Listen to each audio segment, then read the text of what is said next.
Is Amazon going to eat up all the distributors in North America?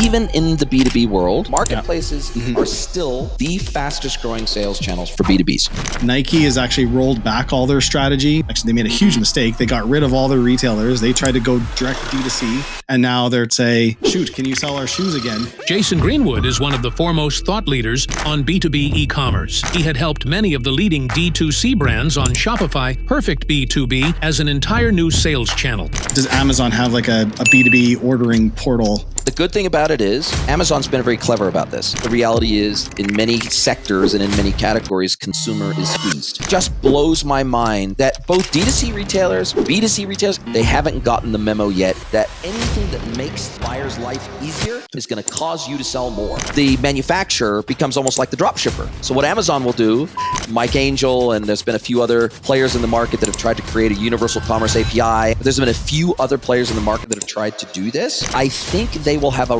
relatively low shelf life, primarily because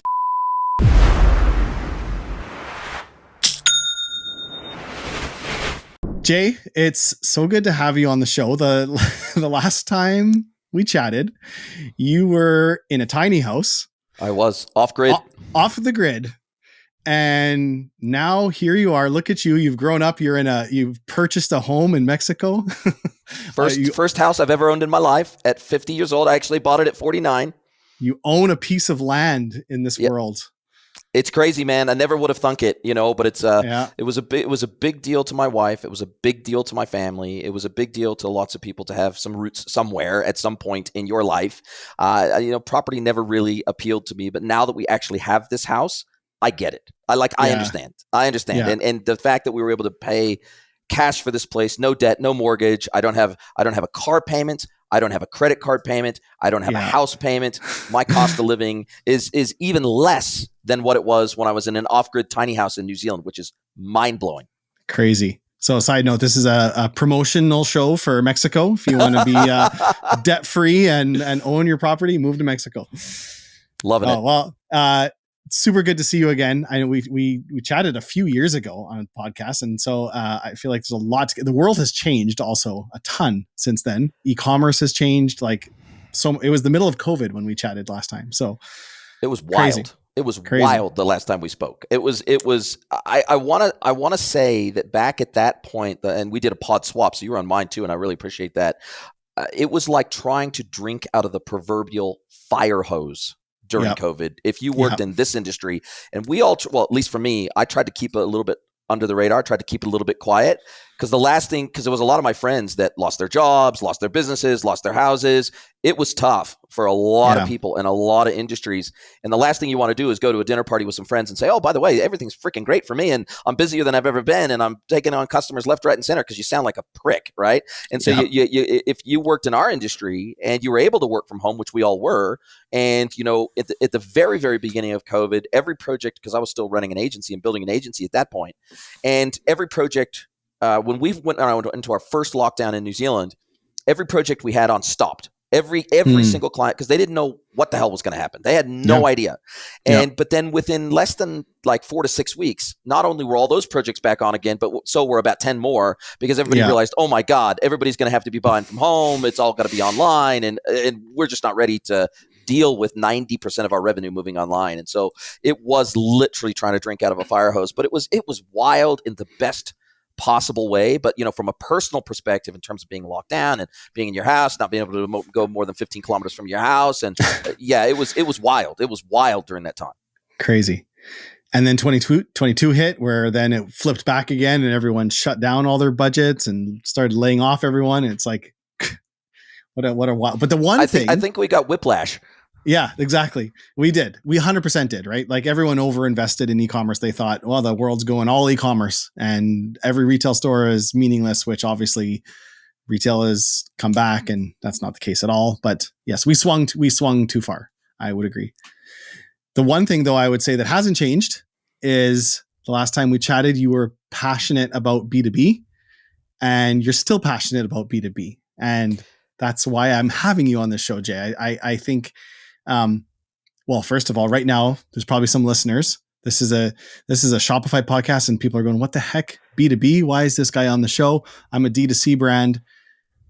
What say you to those listeners? I think if you are a D2C brand today, it's worth pointing out that the D2C darlings that arose during COVID, for example, Allbirds and a few others, they're on the ropes. Allbirds' share price is 99% down from its IPO price. Casper, they're about ready, Peloton, Casper, 8 Sleep, all of the majors that were like the D2C darlings. Such a good point. Really struggled, right? Yeah. And the reality is, if those brands that had hundreds of millions of dollars worth of investment poured into them are struggling as a pure play D2C brand, what about other D2C brands that are bootstrapped and are trying to build a name brand for themselves and are trying to own all the channels that they sell into? It's a big ask, especially with high and rising CAC. Operational costs are high and rising, freight costs high and rising, staffing costs high and rising. Inflation is still through the roof. I don't care what anybody says. All you got to do is walk down to the supermarket. You'll know that inflation hasn't gone away. It's still rising. If you pay people like you do, and people pay me for my work, we all know that inflation is still going up. Yep. And the reality is that in many sectors and in many categories, consumer is squeezed.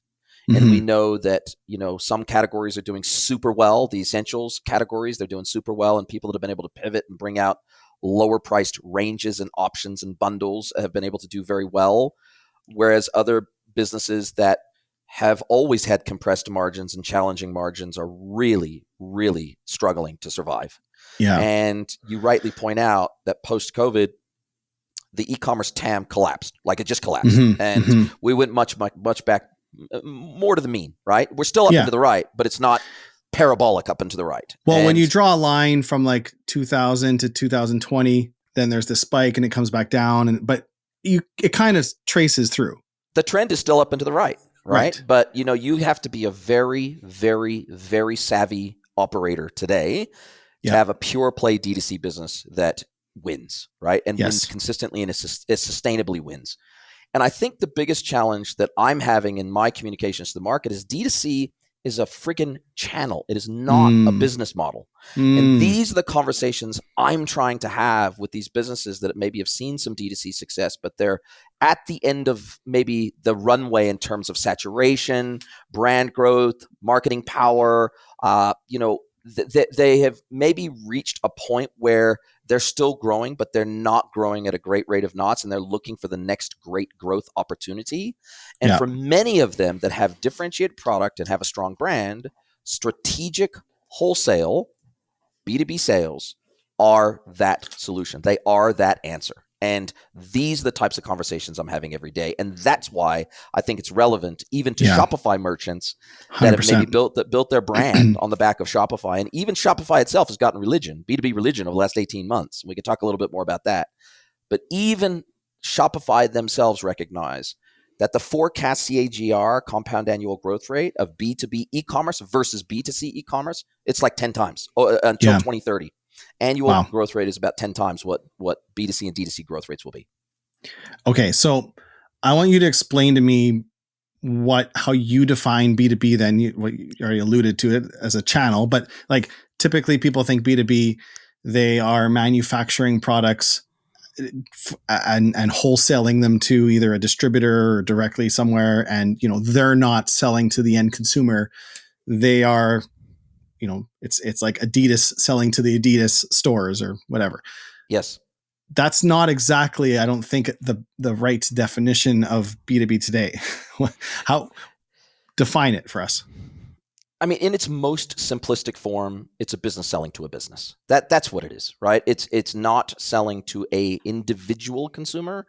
It's selling to a business consumer of that product, whether it be that business that you're selling to is using those products internally. Think of stationery or something like that, where the business is actually, or office chairs or desks or something like that, where a business buys from another business that's selling wholesale to them, selling a desk wholesale or a chair wholesale to them, and they're using it and consuming those products inside their businesses.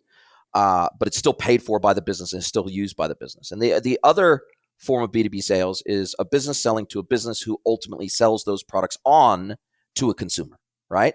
So what we're talking about is we're talking about manufacturers, wholesalers, and distributors, and they oftentimes will play in more than one pot, right? And so when we think of the modern day distributor, or the modern day manufacturer, very rarely is that all they do. So for example, the modern day manufacturers in a specific category or vertical, they might manufacture 20, 30% of their catalog, but then they might be a distributor of 60, 70% of their catalog. Or they may not even hold stock of that 60 or 70% that they don't sell directly, but they will effectively drop ship. They'll send those orders on to the supplier, and then those will be fulfilled alongside the products they manufacture. And what we're seeing is a sea change in the way that B2B sellers go to market. And what I mean by that is, historically, B2B sellers focused on selling SKUs. Now, the modern B2B seller is concerned with selling solutions, okay? And by that, I mean, so let's say I manufacture a pump, okay? Very rarely is a pump bought in isolation. We might have a water storage tank. We might have plumbing and piping and valves and a whole bunch of other stuff that I don't make. I don't make all that stuff. I make freaking pumps. That's all I make, right? But the market doesn't want a pump. The market wants a solution. And so not only are manufacturers, wholesalers, and distributors getting into the solution selling game, but they are also getting into the services game to complement the solutions that they sell. And I'll give you one example. So I was working recently with a large scale distributor in the US. They manufacture a very small percentage of their catalog, about 20% of their catalog, about 80% they distribute, but they also have full design, project management, and installation services as part of their go-to-market offering. Now, you don't have to take the whole thing, but let's say I'm a brewery and they service medical and food service and a few different verticals.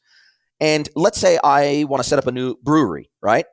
I need someone to come in and lay out all the plumbing and the piping and the stainless steel tanks and the pumps and all the fermentation equipment and all that sort of stuff. I need someone to be able to come in, design that, source all the equipment, come in, install it, test it, make sure it's good to go. Well, they did all that. So they supplied all the equipment. Part of it they manufactured, part of it they were just a distributor of, plus they provided project management and design and installation and maintenance services. And this was all being sold to businesses. None of this is being sold to the end consumer.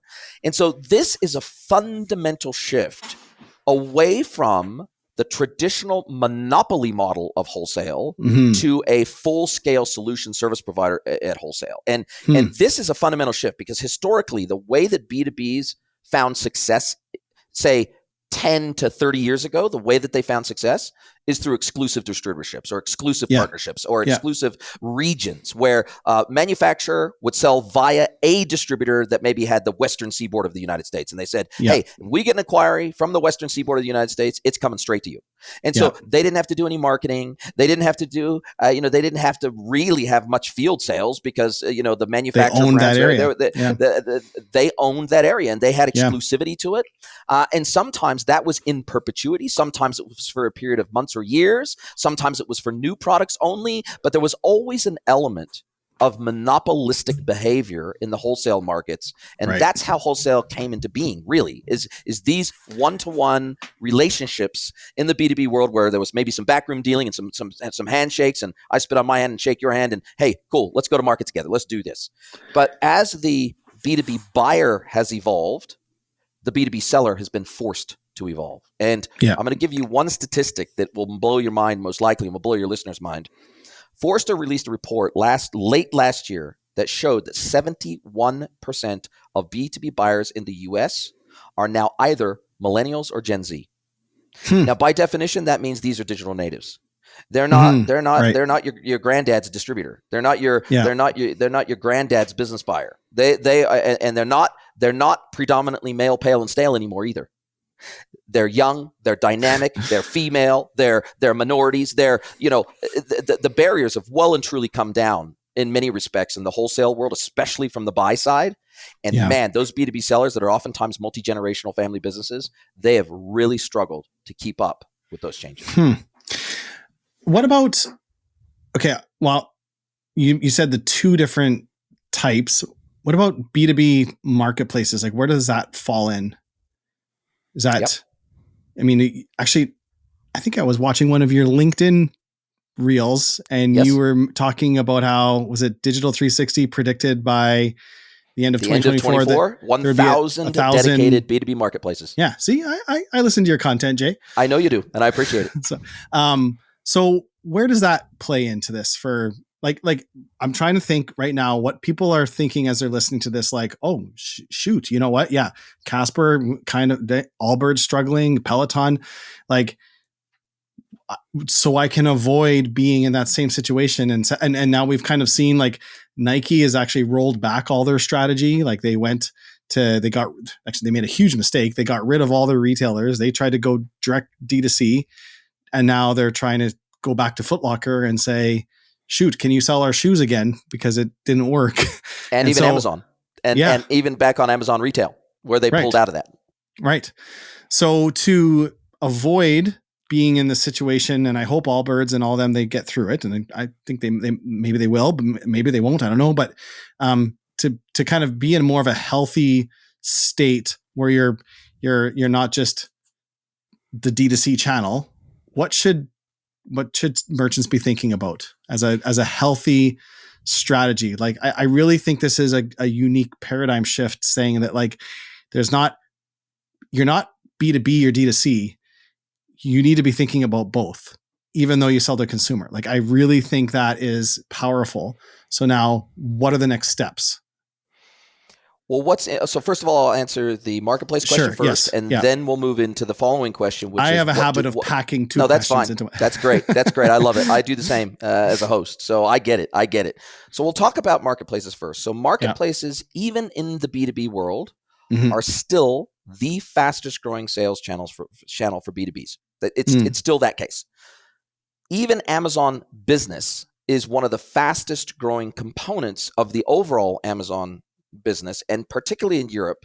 I think it was about a year ago, they released an article via Reuters. What's Amazon Business? Amazon Business is the B2B side of their business. So you're talking about like AWS, like their services? No. Amazon Business is the wholesale for side businesses. of Amazon.com. Yes, businesses selling to businesses at scale on Amazon. So that is the B2B side of their marketplace. Okay. Selling at scale, at volume, custom pricing, all that sort of stuff, request a quote, all that sort of stuff. Right? And you said that's the fastest growing part one of the Amazon's fastest growing divisions and categories of overall Amazon retail. So Amazon.com, B2B side is one of their fastest growing. Now, one of the challenges that they have faced is that they realize that two things. One is they realize that their logistics has almost exclusively been engineered around retail.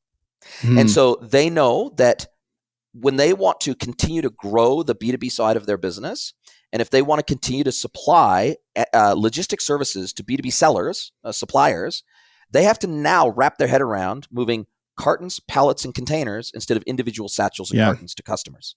That's a totally different proposition. You need totally different infrastructure to be able to do that. And they've spoken to that they know they're going to have to invest multiple billions of dollars over the next couple of years to get the B2B logistics side of their business to the same level that the B2C and D2C side of their logistics is at already today at scale. Yeah. 2, they have called out the fact that outside of the US, they're pretty well covered in the United States, but they have called out the fact that outside of the US, they are very, very light in most B2B categories, meaning they don't have relationships with most of the major category suppliers outside of the United States. And they realize that's a weakness. So I can't go, if I'm in Italy, for example, or if I'm in the UK right now, I can't go. If I'm in the US, I can. But if I'm in one of those countries, I can't go to Amazon and kit out almost my entire business through Amazon. I can't do that because they're too light in too many categories from a B2B perspective. So they have said that they have a whole team dedicated to growing how many categories they can service from a B2B perspective. They're going out and they're talking to manufacturers, wholesalers, and distributors to try to onboard them into the platform so that they can take over more and more categories from a B2B perspective. So that's the first thing.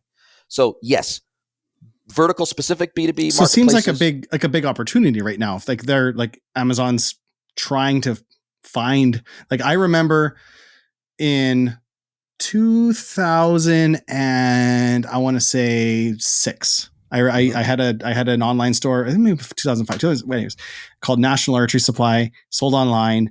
And I remember getting a phone call one day from Amazon.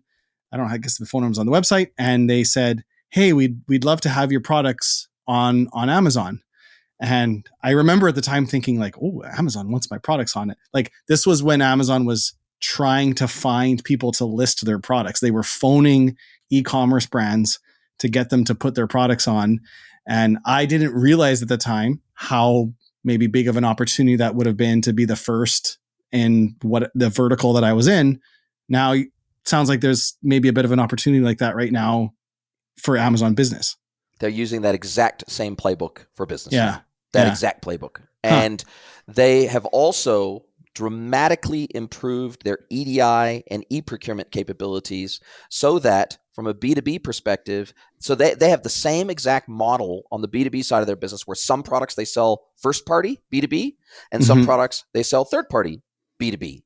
So they, for example, this one of another massive national belt supplier, industrial belt supplier, so B2B, pure B2B supplier, manufacturer and distributor in the United States. I'm working with them as well. 35% of their business is done through Amazon B2B First P. 35% of their business. So Amazon buys the product, they warehouse the product, they ship the product. Okay, all B2B, right? So this is a big thing and growing rapidly. Not only are there competitors to Amazon coming online, but many of these wholesale distributors are also establishing their own marketplaces. So they're saying, okay, cool. It's easier for us to onboard products into our catalog as a marketplace than it is to actually buy them in, hold the products in our warehouses, ship them out, have all the products and all the product information in our ERP, our PIM system, all the other systems we need to be able to sell these products. No, maybe 25% of our catalog will be the merchant of record, and 75% of our catalog, we're just going to create our own marketplace, which is why you see most of the major dedicated B2B e-commerce platforms also have a marketplace module, because this is becoming a common channel for these B2B sellers to establish for themselves. And they are just one supplier on their own marketplace, whereas they have hundreds of suppliers that they can onboard very quickly. I was dealing with another client recently where they said we are 12 months behind. So they didn't have a marketplace, their own marketplace. They warehoused all their own product and sold it into the market. They said we are 12 months behind onboarding. They were a distributor. And they said we're 12 months behind onboarding new brands into our business because we have to collate all the information. We have to get the images, the descriptions. We have to get all the attributes. We have to get the actual product into our warehouse. We have to do all this stuff. And when you're talking some distributors, and this is very common in the distribution world, maybe in retail you might have 50,000 SKUs if you're a reasonable size, retailer like that. That's even in fast fashion, like that's a lot of SKUs. Yeah. In the distribution world, a 1 million SKU catalog is common. A 2 million SKU catalog is common. A 5 million SKU catalog is common. So trying to get all that stuff onboarded into your system is really difficult outside of a marketplace model, where then the suppliers are responsible for getting all that information into your system, and you're not the seller of record. It doesn't even have to be in your ERP. All you're doing is taking a cut of every sale that comes through your platform. So that is why this is becoming so popular. Now, next steps. Your next question was next steps. I'm a DTC brand. I feel like I'm tapped out. I feel like I'm, hamstrung on my growth because CAC is high and rising. I feel like I've innovated as much as I can on my product. I feel like I've built a bit of a moat around my brand. I feel like I've got a unique product and a unique name and a unique position in the market, a unique price. I feel like I'm unique. Great. How do I explore wholesale? Well, what's interesting is probably greater than 80% of the D2C brands that come to me and say, Jason, I know I need to do this wholesale thing. I know I need to de-risk my business, but I do not know what to do. I do not know where even to start this wholesale thing, right? So one of the first things we do is we look at their sales database, and we look at things where 99% of the time when we examine their sales and we put it through an analytics engine, or we just export it to CSV and we start looking at it, we'll find that they probably already have some wholesale customers, meaning they've got customers that are buying at scale through them, bulk, buying 10 items, 20 items at a time, and reselling it at a flea market, or reselling it on their own website, or reselling it through a marketplace, or whatever it is, especially for hot in-demand items. And this has been happening in the sneaker world with sneakerheads forever.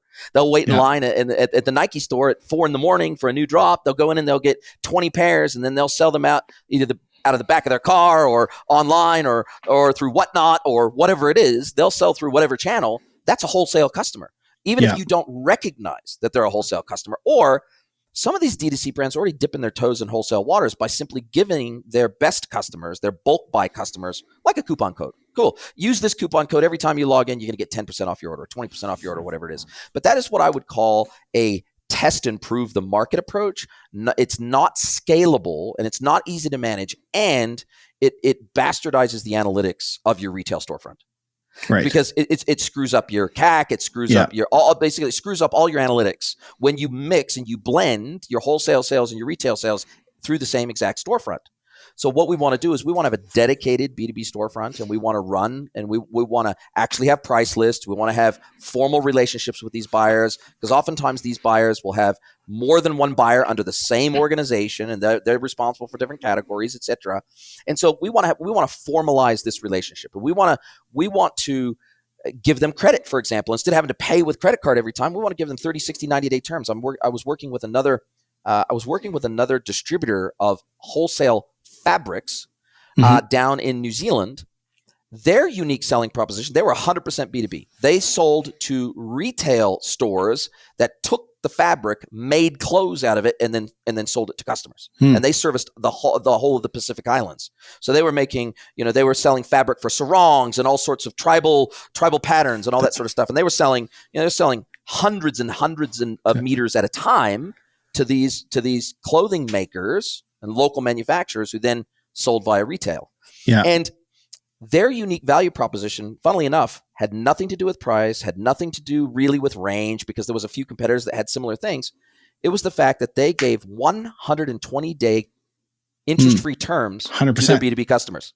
Yeah. And the reason why that was so beneficial to their customers is because it was roughly a 120-day cycle between the time they got the fabric and the time that they made the clothes, the time they got them into retail, and the time that they got the money in to be able to pay the supplier of the fabric.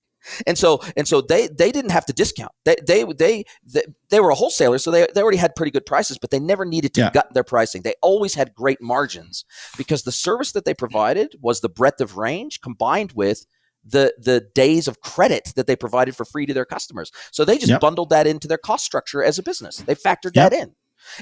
And so in the B2B world, you have the art of the deal becomes really important in the B2B world. And it's the totality of your offer to the market that makes the difference, not your price on any individual. Yeah. I mean, I grew up in a archery store. My family ran a retail archery pro shop range, everything. And I remember we used to always go to the archery show, and usually it was like February, and we would book our orders for the year, and we had what was called fall dating. So it would be, we didn't have to pay for the bows until the end of August or the end of September. And we would get all of our inventory at the beginning of the year and fill up our shelves and make the store look awesome. And then some would offer like scheduled payments. Some would be fall dating.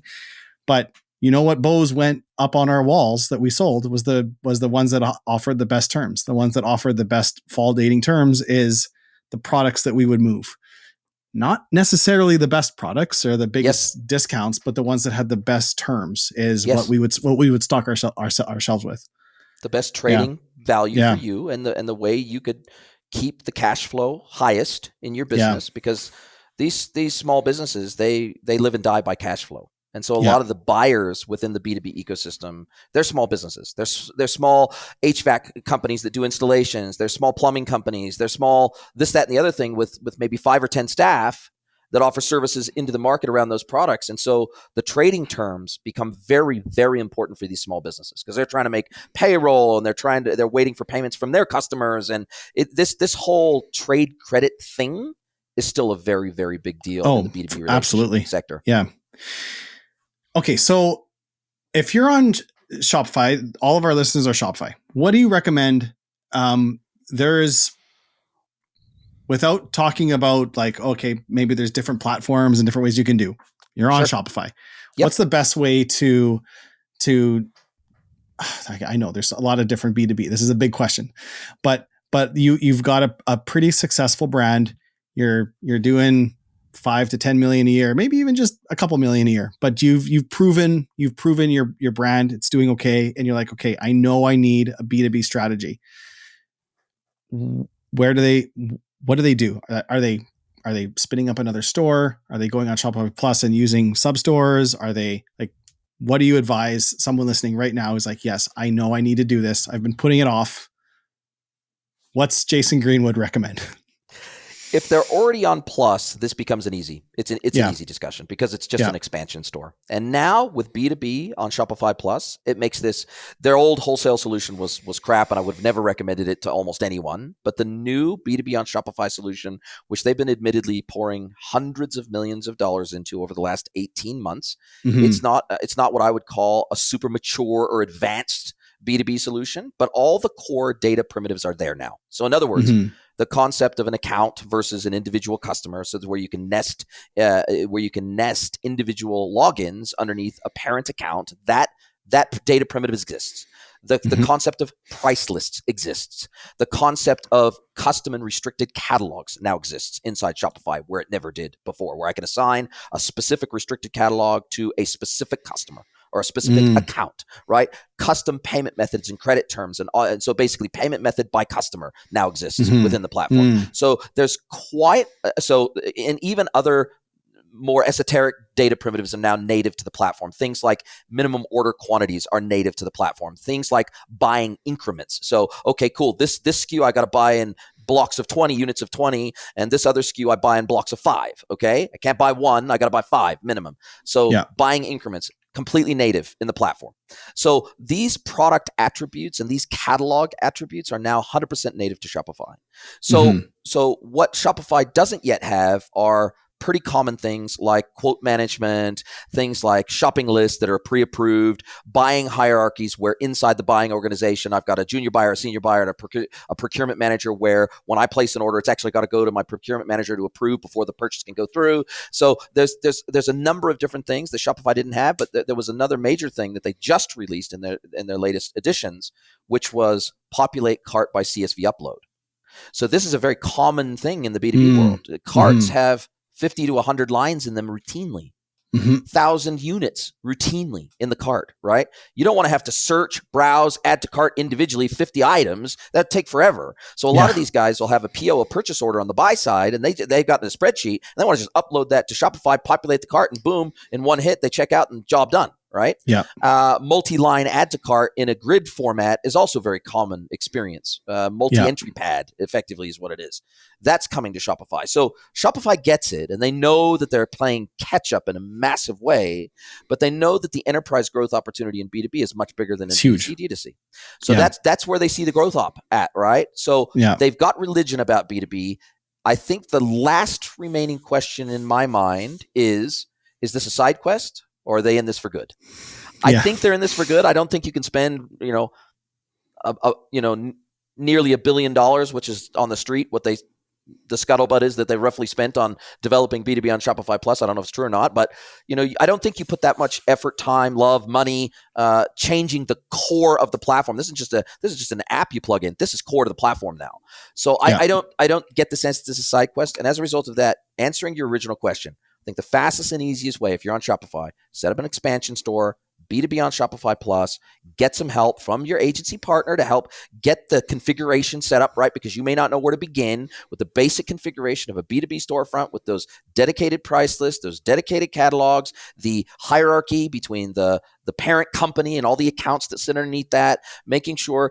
But the reality is that a lot of this stuff is so simple to configure in the Shopify backend that if you're even remotely tech savvy, it might take you a couple of days, but the help documentation around this in Shopify is so damn good that probably the biggest challenge that most of these people will face is, what do we do for our back office?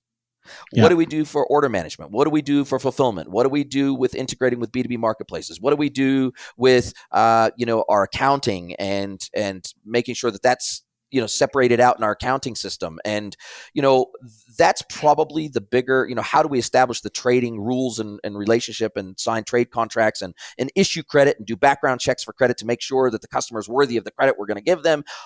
The operational side of their B2B side of their business is probably going to be much harder than getting the selling channel set up on Shopify, because Shopify's got all the basics there to get up and running quickly. It's what do we integrate with on the back end to make this a smooth experience for our B2B customers. But for B2B customers, D2C customers that already have a robust backend. If you're running NetSuite on the back end, or they're running, let's say they're running NetSuite, PeopleVox, and Klaviyo or Yotpo or something like that. The reality is your B2B operations from a commerce perspective are probably going to be a lot simpler, because you're not going to have a loyalty system. You're probably not necessarily going to have a reviews platform. You're not necessarily going to have a standard marketing automation platform, because those marketing automation platforms don't work great for B2B anyway. You're not going to necessarily have a CDP at play. You might have a CRM at play, but the system stack that you're going to need in terms of apps that plug into your B2B store it's a lot simpler, right? Yeah.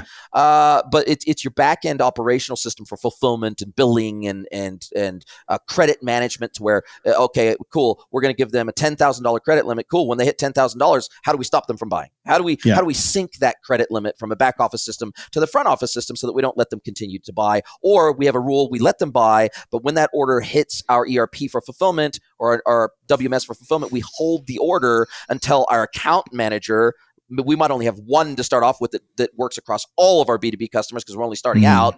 Are they going to call them and say, Joe, you've reached your $10,000 credit, and we need you to pay that down, and then we can release this order, right? Or do you want to give me a credit card over the phone, and I'll take that payment, and I'll pay your credit account down? So it's more about operational readiness probably than it is even technical readiness from the start. Yeah. And I actually admittedly haven't spent a ton of time in the Plus B2B area, but there's dedicated themes for these B2B stores as well too, right? Like they're like meant for speed of ordering and and those new themes that are B2B certified, they by default out of the box surface all of the new data primitives to the front end. So for example, if I want to show the MOQ of a product, I want to show the buying increment of a product, and I want to enforce that on the PDP, for example, the theme has to pull that data from the back end as the product attribute, and it has to enforce that on the front end effectively through JavaScript. And so these themes that are B2B ready, they enforce everything you configure in the back end, and they visually surface that to the customer on the front end. Yeah. Seems like a good space for theme developers to get in if Shopify is investing in it, right? Yeah. I think it's a huge opportunity. I want to go back a little bit to the Amazon business question. I wrote down a question when we were talking about that. So is Amazon acting as a distributor? Yes.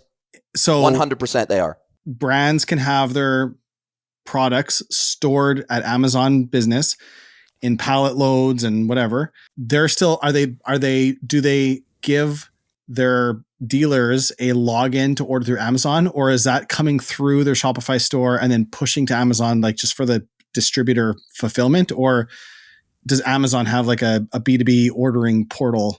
The good thing about it is Amazon's been very clever about this. So for the B2B buyer, when the experience is 100% unified, you'll never know that you are buying off of Amazon Business. You'll never know that.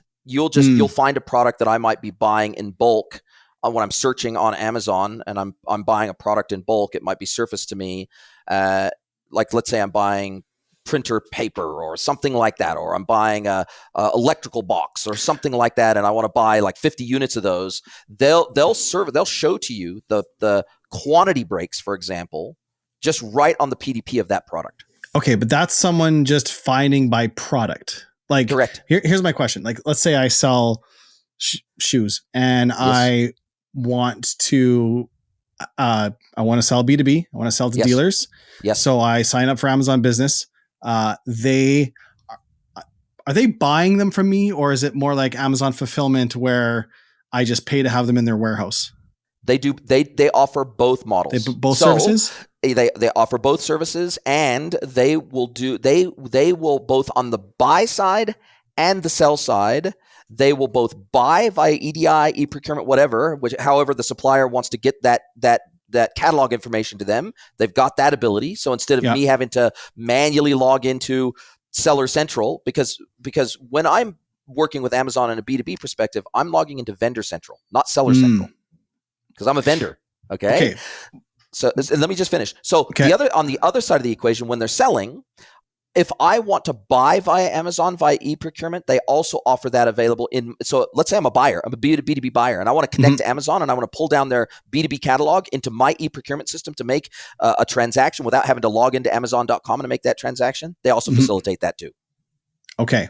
And then does the manufacturer have control over who's allowed to order? No. I want to approve dealers. Let's say my shoes.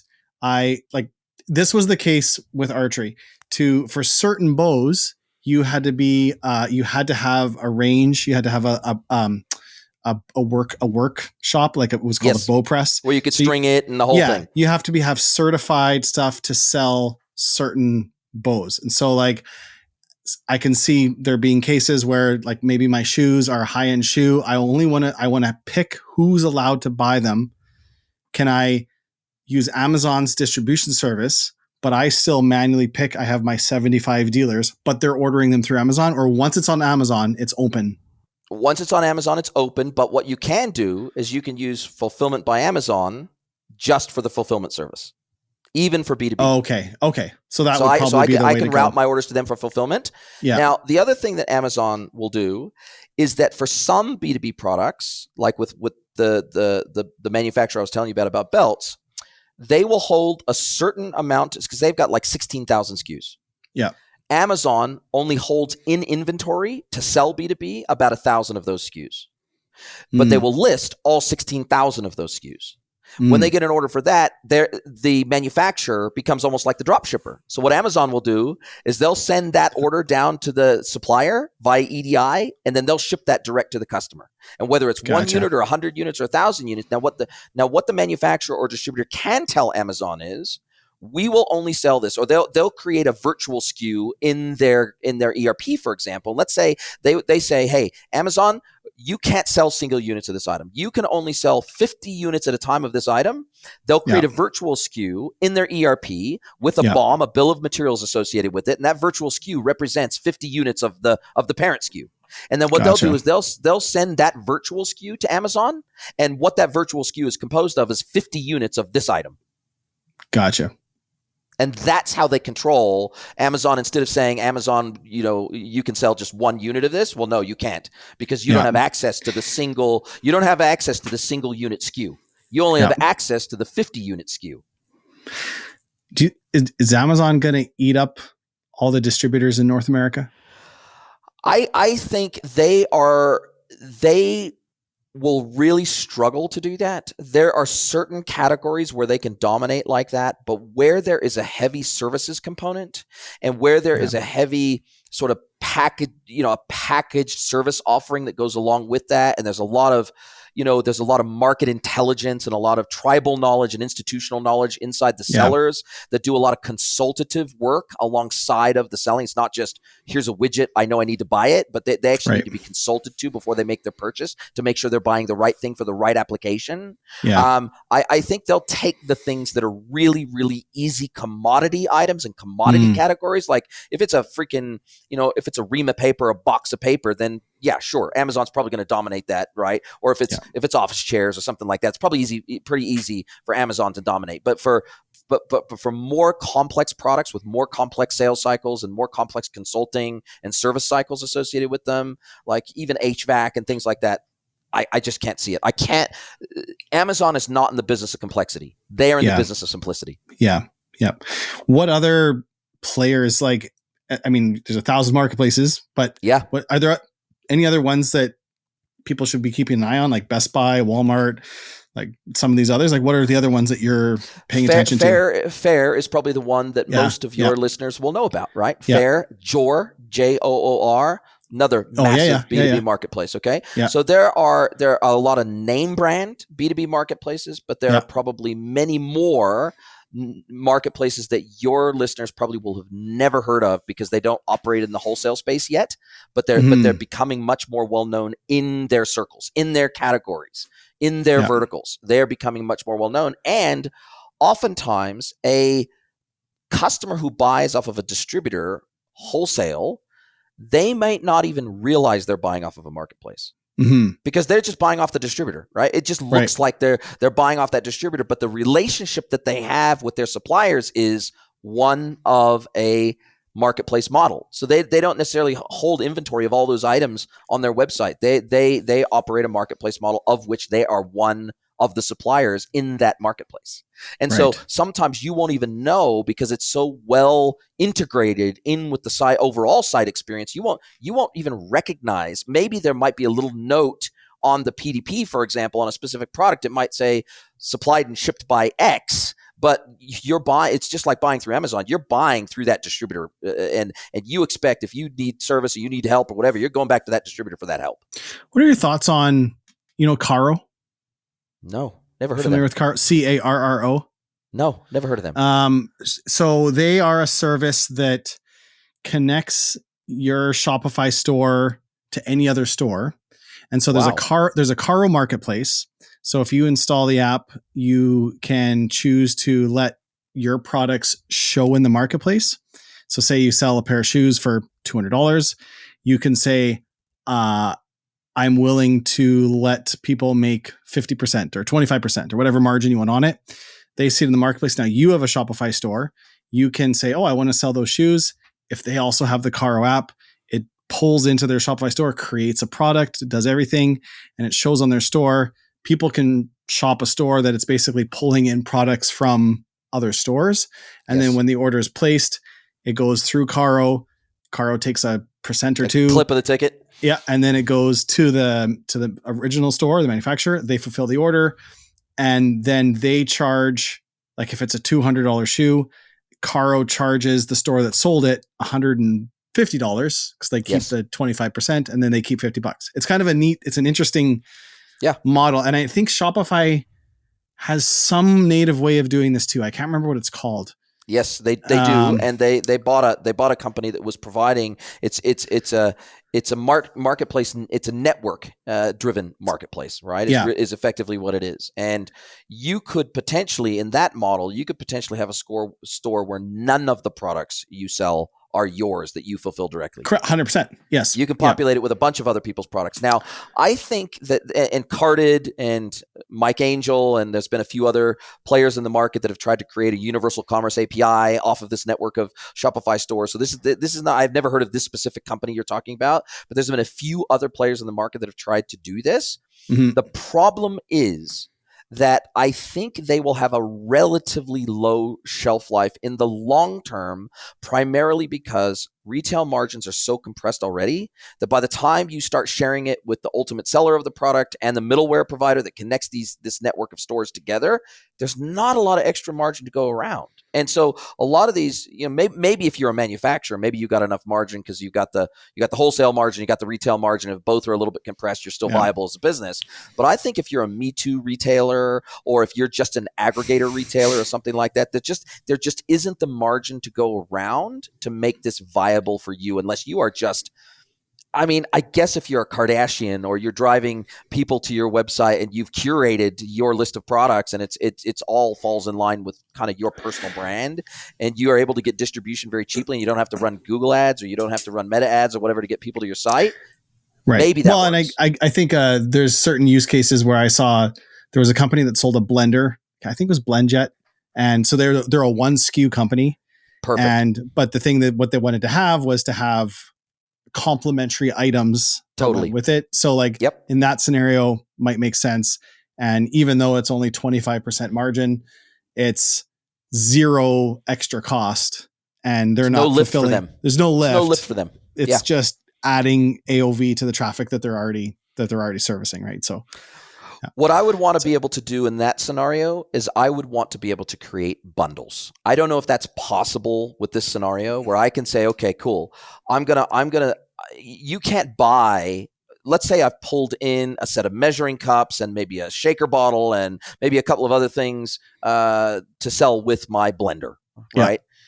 I don't want to sell those individual SKUs because I don't want people to be able to compare individual SKUs from my site to somebody else's site. True. So, and this is a lesson we can take out of the B2B playbook.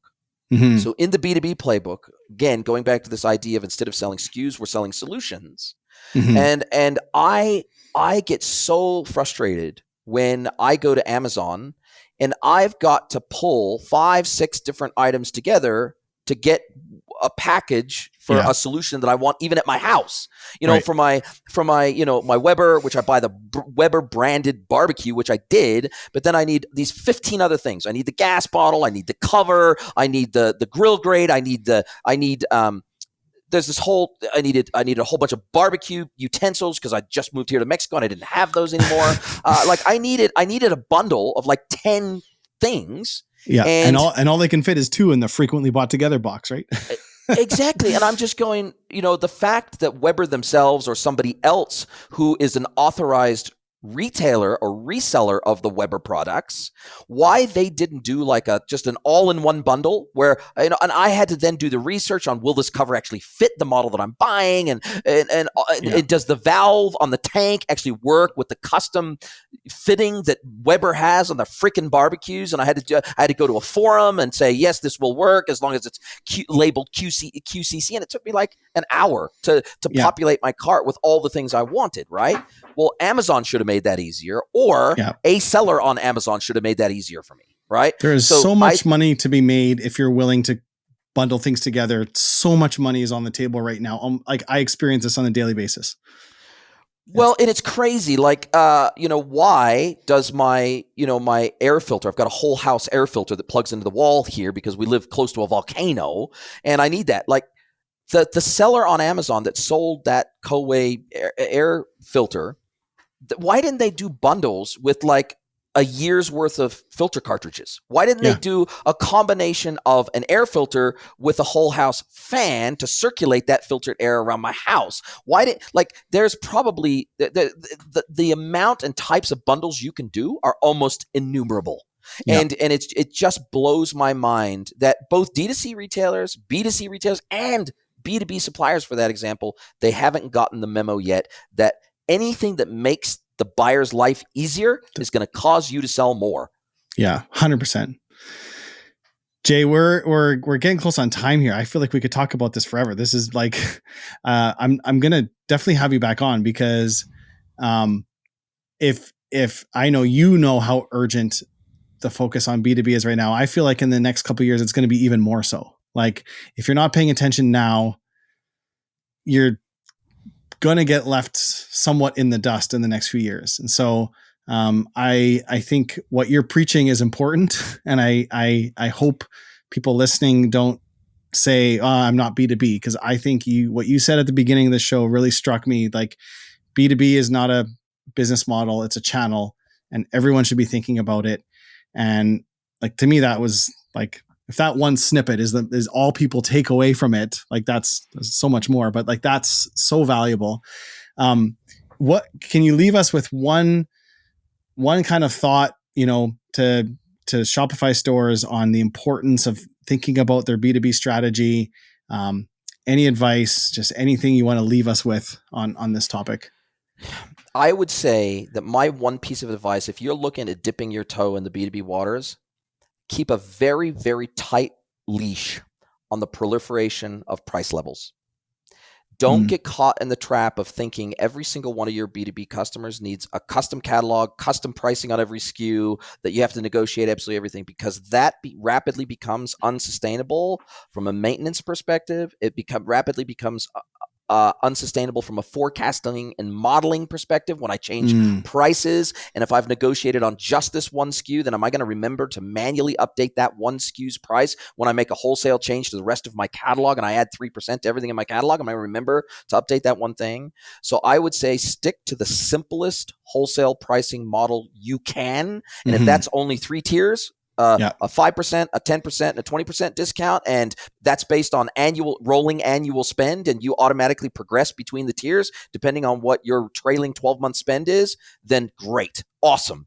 Just don't get caught in the trap of totally unsustainable pricing models at wholesale, because that becomes an absolute maintenance nightmare. I can tell you that for sure. Yeah, that's great advice. Jay, where can people find you? Everywhere they Google my name, but I know LinkedIn. LinkedIn is the platform you're most active on, right? Yeah, it is. It is definitely from a social perspective. Yeah. They can go and check out the e-commerce Edge podcast everywhere, including YouTube and Rumble and everywhere else.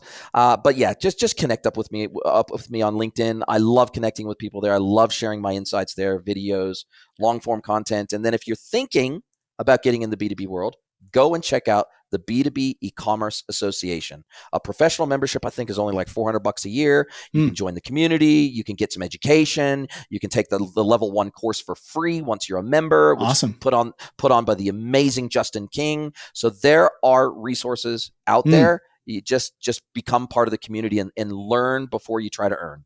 Yeah. I will put links to all of that in the show notes. And I do know you love connecting with people because I think you're connected to 33,000 of them on LinkedIn. So I am.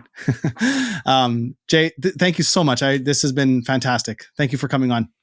My pleasure. Thank you for hosting me, and I can't wait to do it again soon.